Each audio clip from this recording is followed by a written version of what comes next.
مجھے یاد ہے کہ جب عمران خان نے ریاست مدینہ کا نعرہ لگایا تھا تو مولانا طارق جمیل صاحب آپ نے ان کی حمایت کی تھی اور آپ ان کے لیے دعا گو بھی رہے تھے، اور اپریل 2022 کو آپ نے میرے پروگرام میں یہ کہا کہ یہ سب عمران خان اکیلا نہیں کر سکتا ہے، معاشرے کو بھی آگے بڑھنا ہوگا، یہ معاشرے کی بھی ذمہ داری ہے۔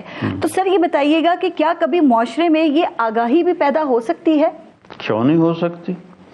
کوئی مشکل کام نہیں ہے۔ والدین اپنی ذمہ داری نبھائیں۔ باپ کے پاس ٹائم نہیں کہ وہ اپنے بچوں کے پاس بیٹھ کر کوئی ان کو محبت دے، ان کے دل میں اپنی محبت کی جوت جگائے۔ ماں کے پاس ٹائم نہیں ہے کہ وہ اپنے بچے بچیوں کے ساتھ ٹائم دے۔ اس یہ جو سیل فون ہے، موبائل ہے، بالکل اس نے سب کی زندگی کو انفرادی کر دیا ہے۔ ماں اپنے فون پہ بیٹھی ہے، باپ اپنے فون پر بیٹھا ہے، بچے اپنے فون پر بیٹھے ہیں، تو یہ کوئی مشکل کام نہیں ہے۔ ماں باپ شروع کریں اور ان کے اندر دیکھو، میرے نبی نے کہا 7 سال تک نماز کا بھی مت کہو۔ 7 سال بچے کو فری کرو۔ اور میں نے ایک اشتہار پڑھا ایک سکول کا کہ ہم 18 ماہ کا بچہ بھی لے لیتے ہیں، تسی مر جاؤ گندی موت، ہماری نسل کو اتنا برباد کرنا چاہتے ہو کہ 18 ماہ کا بچہ ہم لے لیتے ہیں، پھر سانو پیسے دے دیو، اسی پوٹے بھی دھو دیں گے، پیشاب بھی دھو دیں گے۔ تو ماؤں نے اپنا کام چھوڑا ہے، ان کی اپنی مصروفیتیں ہیں۔ اللہ تعالیٰ نے بیوی کے ذمے خامند کی روٹی پکانا بھی نہیں لگایا، تو ساس سسر کی روٹی وہ کیسے پکائے گی؟ اس کے ذمے ایک ہی کام ہے کہ اب ایک نسل اچھی پروان چڑھاؤ۔ تو 7 سال تک اگر ماں باپ بچے کو ٹائم دے دیں، پیار محبت، نصیحتیں نہیں، تھوڑی بہت نصیحت۔ میرے نبی نے حسنین کریمین، آپ فرماتے تھے میرے پھول ہیں حسنین، یہ حسنین تو میں کہہ رہا ہوں، فرماتے تھے حسن حسین میرے پھول ہیں، میری آنکھوں کی ٹھنڈک ہیں، میری آنکھوں کی ٹھنڈک ہیں، یہ میرے بچے ہیں، اور یہ جنت کے نوجوانوں کے سردار ہیں۔ حسن علیہ السلام 7 سال رہے آپ کے ساتھ، حسین علیہ السلام 6 سال رہے۔ 7 سال میں اگر ساری نصیحتوں کو اکٹھا کروں تو 7-8 سے زیادہ نصیحتیں نہیں بنتی، لیکن آپ ٹائم دیتے تھے اور آپ کی جو شعائیں تھیں وہ اندر شفٹ ہوتی تھیں۔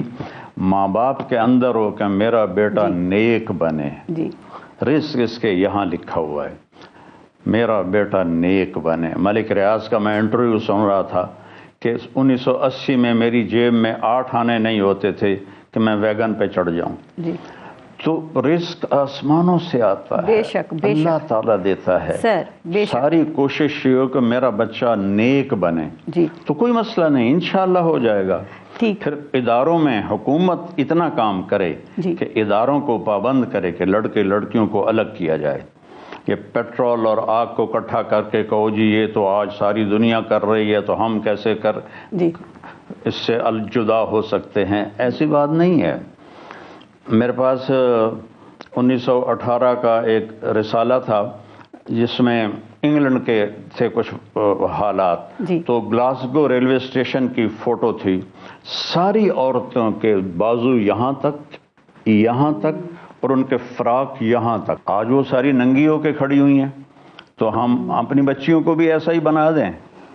کیا ہم کوئی کٹی ہوئی پتنگ ہیں کہ جس کی کوئی منزل نہ ہو؟ کیا ہم کوئی شاخ سے ٹوٹا ہوا پتا ہیں جس کا مقدر میں بکھر جانا ہو؟ یا ہم بے نشان منزل کے راہی ہیں کہ جن کے لیے رہبر کوئی نہ ہو؟ ہمارا رہبر تو محمد مصطفیٰ ہے، جو آج بھی ہمارے درمیان زندہ ہیں اپنی پوری سیرت کے ساتھ۔ اندھے تو وہ ہیں جن کے سامنے زندگی کوئی نہیں، اور وہ صرف اپنے نفس کے غلام ہیں، میوزک کے غلام ہیں۔ وہ کہتے ہیں یہی زندگی ہے، مر گئے مٹی ہو گئے۔ ہم تو کہتے ہیں مر گئے تو زندہ ہو گئے، جی اللہ کو راضی کرنا ہے. بے شک مولانا صاحب، مجھے یہ پتا ہے کہ آپ سیاست پہ بات نہیں کرتے یا زیادہ بات کرنا پسند نہیں کرتے. میں صرف ایک بات آپ سے پوچھنا چاہ رہی ہوں کہ عمران خان سے آپ کا قریبی تعلق رہا، اور اس وقت آپ دیکھیں کہ ملک میں بہت پولرائزیشن ہے، بہت ٹکراؤ کا ماحول ہے. آپ جیسے جو عالم دین ہیں، جو مذہبی اسکالر ہیں، جن کو بڑی تعداد میں لوگ فالو کرتے ہیں، تو آپ لوگوں کو جوڑنے کا کام کرتے ہیں. آپ اس وقت میں عمران خان کو کیا مشورہ دیں گے کہ وہ جو ان کے اصول انہوں نے بنائے ہیں اس پہ وہ کھڑے رہیں، وہ ڈٹے رہیں، یا پھر وہ کچھ لچک دکھائیں اور فوج ہو یا مخالف سیاسی جماعتیں ہوں ان سے بے شک دوستی کا ہاتھ نہ بڑھائیں لیکن کم از کم بات چیت کے لیے آگے بڑھیں، اس کا ہاتھ بڑھا دیں تاکہ ماحول میں بہتری آئے؟ بیٹا میں اپنے بچے کے مرنے کے بعد نہ اندر سے مر گیا ہوں، اور میرے پاس کوئی پیغام نہیں حکمرانوں کے لیے. میں اپنی زندگی کے دن پورے کر رہا ہوں کہ اللہ کا بلاوا آئے اور میں چلا جاؤں. مجھے ان سے کوئی غرض نہیں ہے. یہ سب اپنے لیے جہنم کے گڑھے کھود رہے ہیں. انہیں پتہ چل جائے گا جب یہ خبیث مریں گے.